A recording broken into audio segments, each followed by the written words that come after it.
Welcome to The Closing Table with host Tamara Gady, where we break down how to be successful in real estate and what it's really like to work in the real estate business.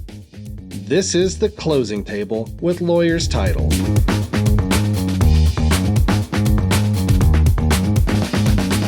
Welcome back to another episode. I'm your host, Tamara Gady. Today, we're going to talk about a couple of things. First of all, starting your social media journey as a local lender, but also we're going to talk about some of the developments in the mortgage industry that's happening due to the NAR settlement today. But first, if you like my content, you're really going to love my escrow team. So give me an opportunity to talk to you about your title needs. You can reach out to me on any of my social media platforms. Today's guest is a returning guest, Sean Schimmelman. He is known as the Mortgage Mogul, and he has been a partner and a friend of mine for several years now. I wanted to bring him back on the show, primarily because I started seeing his video journey on social media, and I wanted to talk to him about it. So welcome, Sean. Thank you for coming back on the show with me. I appreciate you having me. Always good to have you. Always good to have you. So you became the Mortgage Mogul. This was your branding that you did, about a year ago now? Probably about a year ago. Built it up as a DBA because I wanted to have more of just a little niche type of mogul, a logo to go with that. So and as I was building my social media presence, as we're talking about, I wanted something more catchy to go with that. So like I said, that was what I ended up settling on, that I could, I guess, copyright and everything. So that was the name, about a year ago. Okay. Yep. And I'm going to call you out right now because prior to this, you were a ghost on social media. You were a ghost online. Like the only thing that you were, the only social media platform that you were participating in was LinkedIn. Right. But now I see you all over Instagram. Yep. And so you have really embraced posting educational videos and then content that is fun with your family and things Right. like that. So what inspired you, or what made you decide to go ahead and take the video plunge on social media? Originally I kind of disconnected from all of it because it wasn't really used as a building a business platform. More like a time suck for me. I'm like, I got to get rid of it. Is a time suck. I was like, I got to get rid of my 100%. social media. And I had LinkedIn. I have like 25,000 contacts on my LinkedIn. But I always use that more for business purposes. And then my marketing team was really driving their social media a lot. And I was just, like I said, I was a ghost on it, right? I just literally could not find you. I did everything a little different. So I'm like, okay, well, if I'm going to do it, I'm going to jump in and do it right. Okay. Right? And so we have amazing, our brokerage, we have an amazing social media team that helps me with it, run algorithms and everything. So I was like, okay, well, I'll start off with my, Facebook a little bit, but more so Instagram and TikTok because those are the higher trending. You're on TikTok? Oh, yeah. I haven't seen you on TikTok. Oh, yeah. My TikTok's trending way more than Instagram. Okay. And I get a lot more responses off that. So anyway, I started with it. Had my team help me set it up, but also really just trying to drive what content really drives. That's what was so important, right? Yeah. What tags to put on there, what hashtags, what labels, what font, all that is algorithms is trending, and you got to monitor that to know what is going to go viral, what's going to have the most views, and then just kind of learning all of that. And so that is a completely overwhelming task, and it's never ending because it constantly changes. It is, right? And my team will tell me, hey, I'll come in like once a month. We'll do filming on a bunch of different things, and they'll say, hey, do this, do that, do this, and then they'll tag it how they want. And sometimes I do it on my own. I kind of mess around. I'll do my own videos and edit them and throw them on there. But it's just kind of keeping up with what's trending is important. And knowing what's trending. That's the hard part because I have a team that lives and breathes social media, but I do not. Okay, so there's Jesse will attest to this. There's some really big common themes amongst the people that are embracing video on social media, right? It is, number one, you can't do it all yourself. You flew right past this, but it is a commonality that you start it on your own. You recognize how overwhelming it can be, and then you bring in some help to help make sure that you keep going down the road and you can focus on being a lender, and you don't have to worry about what tags to put in there, what algorithms to put in there. So I think anytime anybody starts, you can start with something as easily as your phone. But as you progress doing it and you start to see the lead pay off, then you've got the marketing dollars to pump back into it and hire a team to help you. Because I don't do all this stuff myself. Yeah. No way. Yeah, I don't have time for all this. I mean, my assistant's not with me anymore right now. And Jesse's been getting my emails of like, I can't take on, don't send me anything else to do with these things because it is a lot. So I thought that was really interesting. Let me ask you this. Did you have any particular goals in mind that you wanted to achieve from doing this jump into social media? I mean, twofold. One is just brand presence, right? You're building a brand presence around it. And two is drive leads, right? I don't want to just do tons of social media for brand presence. I want to drive leads off it. So ultimately, I was like, okay, how do I get a lot of followers quickly? And I think within 30 days, I had like 2,000 followers on both of them. Right. Oh, interesting. Okay. And it really boomed it from there. But ultimately, it's just brand presence, really building that, and then just getting a lot of leads off it, right? And trying to figure out how do I get leads off social media versus by just liking everything. Right? How do you generate lead traffic off that? And that was a little trial and error to figure that out. I do partner with some realtors, and we do TikToks together live. So you have to have so many viewers. Cross-pollination. Yeah, and you have to have so many viewers to even be able to go live. But we go and we stream live, and then the realtor answers all the questions. I answer the financial questions. We kind of tag team. Yep, I've seen them. And we literally would do that for like an hour and get like 50 leads in an hour. Okay, that's interesting you said that, because you and I are in the same boat. We're both affiliates in the business, right? We're of service to the realtor, right? And so that has been, didn't we figured this out? I'm on podcast number 74, 75 now. And I've been recording video for at least 2 years, and I just started getting leads from it. Right. And I've put in a tremendous amount of work. Now everybody says, I see your videos all the time. They're so great. I love your podcast. I'm like, first of all, you ain't seeing my podcast, because I see who sees my podcast. You're looking at the reels, but that's fine.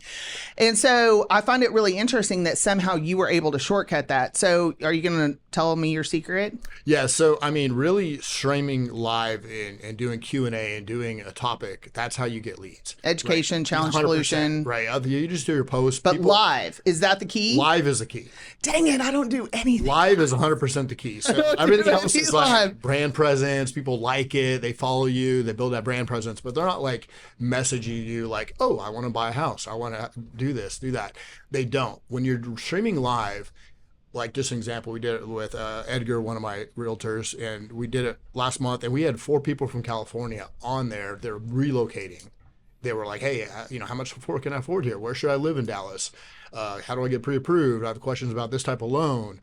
But it literally was inundated with questions. I was like screenshotting it to try to keep up with all the comments and the contacts so I could do a follow-up with that, because there was so much questions, and those are leads. Yeah. Right?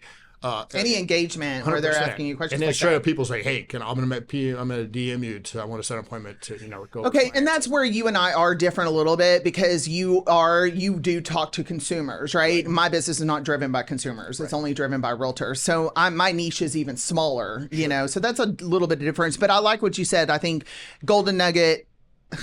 I got to start doing some live video. Yeah, definitely live was the game changer when it came to the lead flow. Okay. All right. Yep. And so you were wanting leads. That's the whole reason that drove what you were doing. Okay. Yep.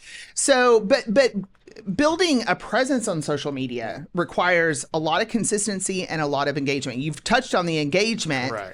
But you can't just hop on there and do one live video and call it a day, right? So yeah, and you have to have a certain amount of followers so you can be able to go live.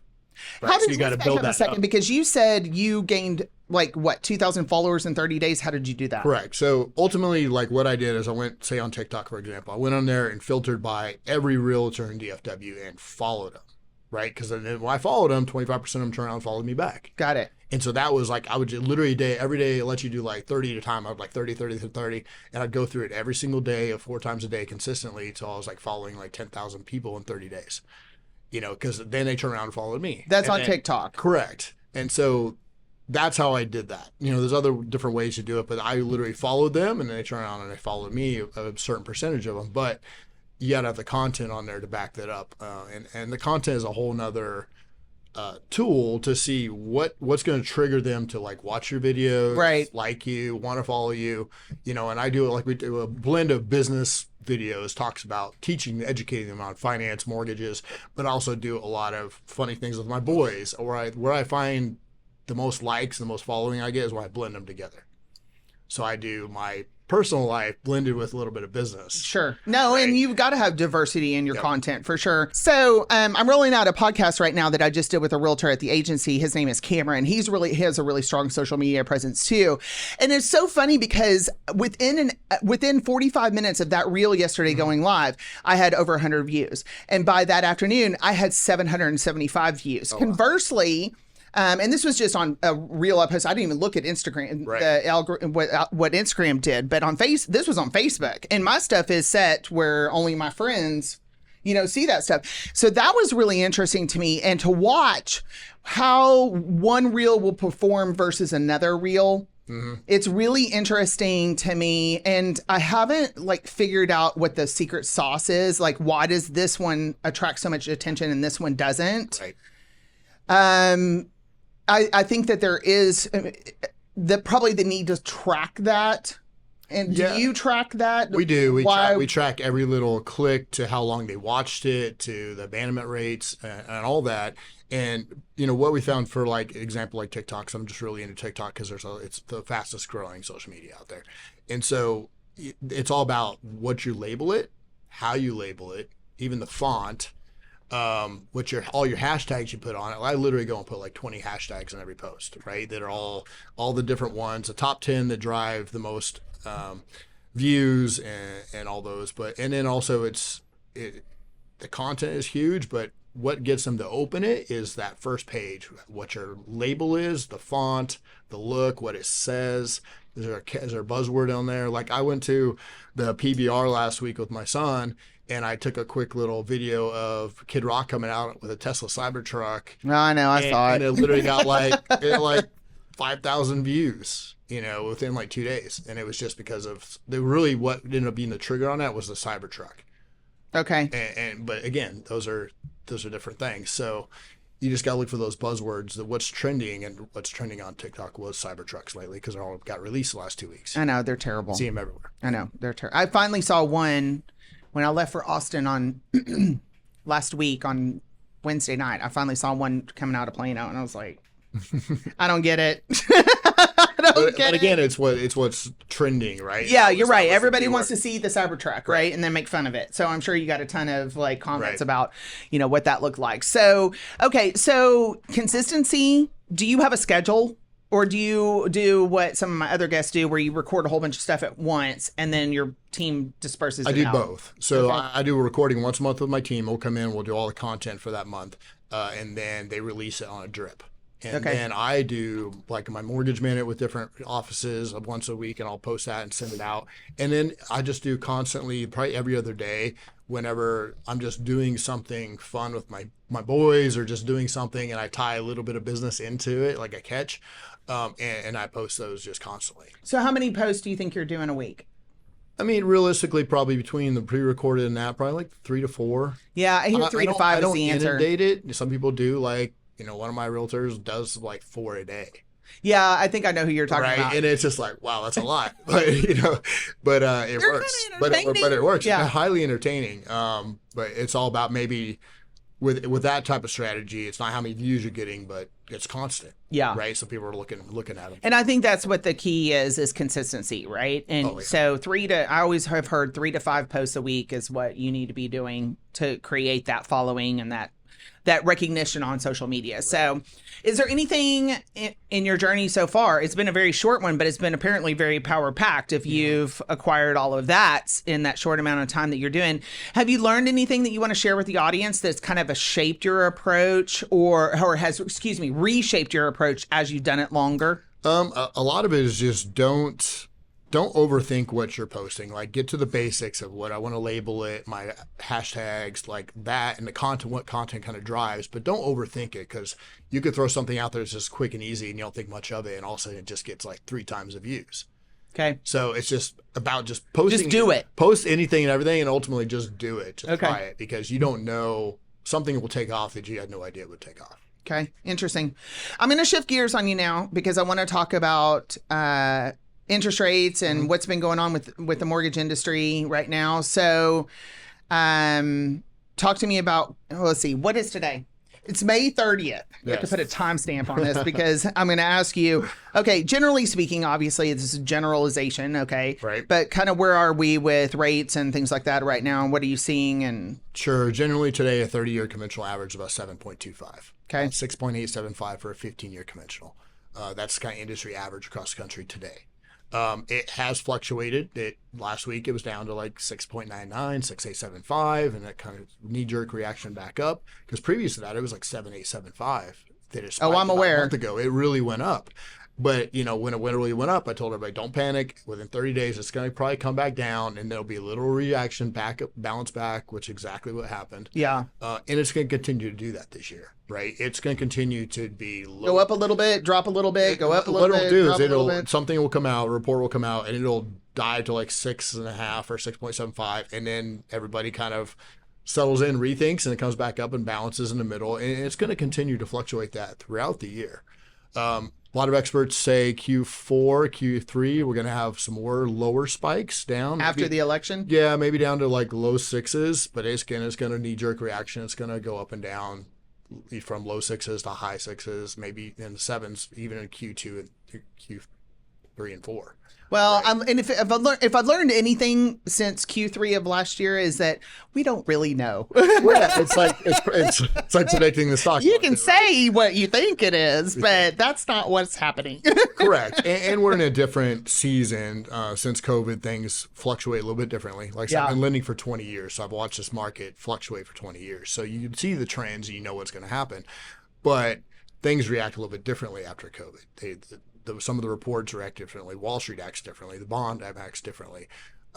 But the one absolute is it's going to change. Right. It's going to change. And so We don't know to what, but it's going to correct. change. Right. Yep. So it's going to fluctuate quite a bit. Well, one thing that I mean, considering what's going on in our in our area right now, considering that we're in the summer selling season, considering that interest rates have been kind of going up and going down and going up and going down, but just by a little bit, what are you seeing from buyers? Like, are you seeing an increase in applications right now? Because it is, I mean, we're at the time now where people are wanting to buy another house. Correct. Yeah, apps are definitely improving, not as much as I would hope. Okay, that's what I wanted to know. Right. It's not the number we would expect in this time period of the month or even the year. Even with the rates where they are, you would expect it to be higher. It's Okay. not as high. It's higher. It's gone up, but it's not where I'd expect with the influx of people moving to Dallas, the supply and demand going out there. It's just not.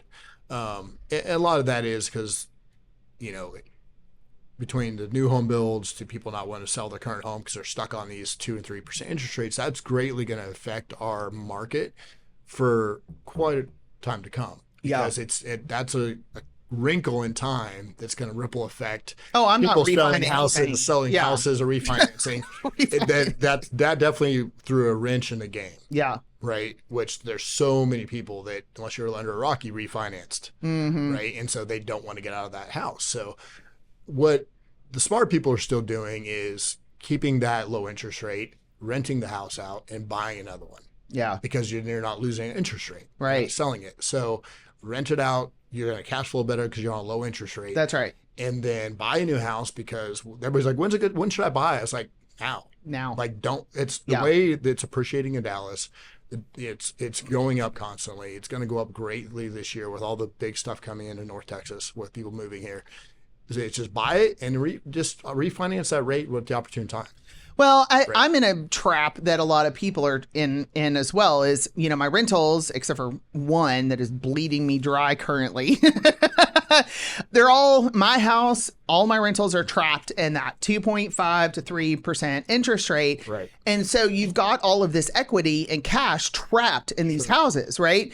So I need the cash to go buy something else, right? But I'm not going to refinance. So it just puts investors, or at least investors like me that do the Burr method, Right. just in this weird stuck limbo place where we can't really do a lot with it. Correct. I mean, and you really want to do some sort of second. We have an AI second that we do. That's A what? An AI, artificial intelligence second. I know what AI stands for. So yeah, we have an AI second Thank that you we for rolled that. out. So we have rolled out an AI second that literally can approve your second lien in like that first day. What kind of funding something? in Are we 7 talking a days. HELOC or It's what? a standalone second. It's like, okay, it basically what it does is it It looks at your credit. It looks at your income.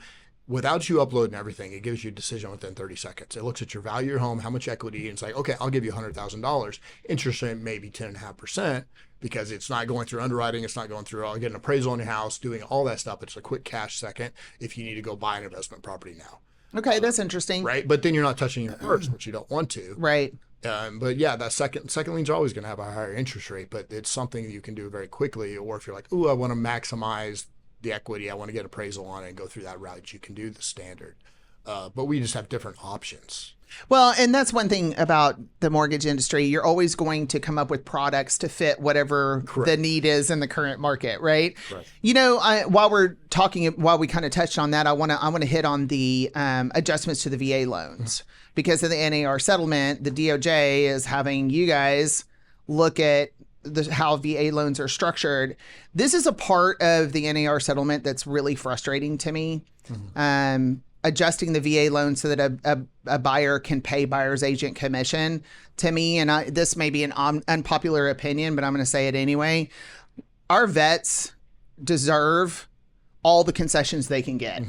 And I'm not pleased with this reaction. What have you been seeing as far as the VA loan adjustment is concerned? I mean, I haven't done one with the adjustment yet. Like, has it been approved? It's not even fully vetted, but you're right, because it's going to go through a lot of legality and go through a lot of steps before something like that's approved. You know, when that first happened, people were like, oh, the buyer's going to pay. I'm like, no. I was like, they're not going to have the buyers pay because that you can't have it impact somebody buying a house. That's the last thing the government wants. They want you to buy a house, right? Because there's so many tax ripple effects that go into that. They want you to buy a house. So not going to, if it affects your ability to buy, they're not going to do something to do that. I thought originally they were like, oh, if they do that, they'll maybe do an upfront MIP or upfront realtor cost that's on top of your loan, kind of like a VA upfront MIP, where it doesn't affect your cash to close, but it's on your loan. You got to pay it off eventually, but it doesn't affect your buying power. And I thought they would eventually do something like that, even for conventional loans and everything else. You know, as far as putting it up on your loan, but it doesn't affect your cash to close, like you're paying them out of your pocket when you buy the house. Well, I read an article dated May 22nd, so that was last week, that the DOJ finally commented on the settlement. Now, take this with a grain of salt, because I read something on Inman, which is like the National Real Estate Gossip magazine, and then I want to hear it come from a couple of other sources so that I can verify that this is actually what could happen. But what they said is, we don't want you posting, like, one of the big rulings was that you can't post commission on MLS anymore. They're saying, we don't want you to post it anywhere, because we don't want the seller. The intention of this settlement was so the seller didn't pay buyer's agent commission anymore. And our intention is that the buyer's agent is going to pay the buyer's going to pay the buyer's agent commission, the seller's going to pay the seller's agent commission, which completely restructures how we have things right now, right? And that is going to put buyers in a really precarious position, because a lot of them are coming with barely enough to close as it is, much less pay commission. And then we've got these loan products that won't allow for commission. Correct. And ultimately said, if, like they mentioned, the buyer pay it, but they didn't mention how the buyer's going to pay that, because that all has to get vetted out, because the last thing HUD wants to do, and the government is, or VA especially, is impact their buying power. Them not be able to buy the house because they can't afford to bring the commission That's to the right. table. That's what's going to happen. They're not going to do that. I can tell you right now, they're not going to do that. Once it gets all vetted out, they'll probably say, you get paid out through the loan is a buyer commission, but it goes on top of my loan, does not affect my cash to close or affect my buying power. Well, and that would, that's a way to make it make more sense. That's what I think they would tweak it, because the last thing HUD wants to do is you not be able to buy a house, because the government makes tons of money on people buying houses, hence why they give you tax incentives, because they're making money through something else. Well, and look, little tidbits keep coming out all the time, right? You hear this one thing, and then next week you hear something, that changes or expands on whatever it was you heard last week. And so we don't really, what is the deadline date on it? August 17th? Yeah, something like that. I think it's like August 15th, August 16th, August 17th, where they're going to sign an NAR saying it's going to get inked, out on this date, because they already pushed it a month already. Yeah. So we're still going to see, that's what everybody's working out right now. Like, how are we going to implement the how is what is going to take a while. But this was, that was so disturbing to me to read that article. that the intention of the DOJ was to make it so that buyers pay their own commission and sellers pay their own commission. Now, if there's a way to fold that into the loan without affecting buying power, I guess that's the way that it's going to get worked out. Yeah, exactly. And I mean, ultimately, the reason the seller was set up to pay it originally is because they're getting all of the profits, right? And so they're paying it with, because they're getting all the profits by selling the house. Mm-hmm. They'll probably do some tax incentive with the buyer by paying that too. Okay, right? that would Offset be it. interesting. And there's a lot of different things. And I've sat in with the DOJ. I've flown up to, I've been a consultant in Washington and sat up to DC with it. The wheels turn slowly. Yeah. Very slowly. Yeah. And there's a lot of appeals and a lot of different things going on. So a lot of that will come out, but they have to look at a lot of different things, right? But ultimately, they don't want to impact people buying a house. Okay. They're going to work some other avenue around that, because if that's the worst thing, that's the last thing they want. They want you to buy a house. So, considering all the things that we've talked about today, this will be my last question before we wrap up. What do you find is the most important thing that a realtor can, from your perspective, that a realtor can be educating their clients on right now? I mean, right now is the market. The biggest hiccup is interest rates, what they can afford, right? And so that's the conversation you need to have: is are they in the right house? Are they in the right product? Get them to buy, but they need to sit down and be like, okay, this is where, like, utilizing on the buy down products or the 3-2-1, the 2-1, such, to get them into a little bit more savings up front. But ultimately, they want to refinance, right? It's just whether rates drop in a year, 2 years, 3 years, you're going to refinance it. But what you're going to come out ahead in the equity game on that home during that time period, by instead of waiting till rates drop, you're going to come out financially ahead a ton more. That's right. Over the 3 to 5 years by buying with a high interest rate now and refinance. I actually have marketing material breaking down the math. If you wait to buy a house in like 3 years, but wait for this interest rate to go down versus buying now and refinancing, what you get from the equity appreciation and profitability off it, you're coming out way ahead. Right. No, I totally agree. And You so should not ultimately, wait. like, Yeah. just get them to buy now, and then figure out, set them down with a lender, sit them down with a financial advisor that's going to show them the numbers that make sense, so they're not scared of buying it with a higher interest rate. Okay. Right. Plus, your high interest rate, I mean, you're getting more tax interest write-offs anyway. That's right. Oh, let me ask you about one more thing, because I think I got 2 minutes before I want to wrap up. But let me ask you about one more thing. I don't know where I saw this, but I saw someone say something about all of the ARM,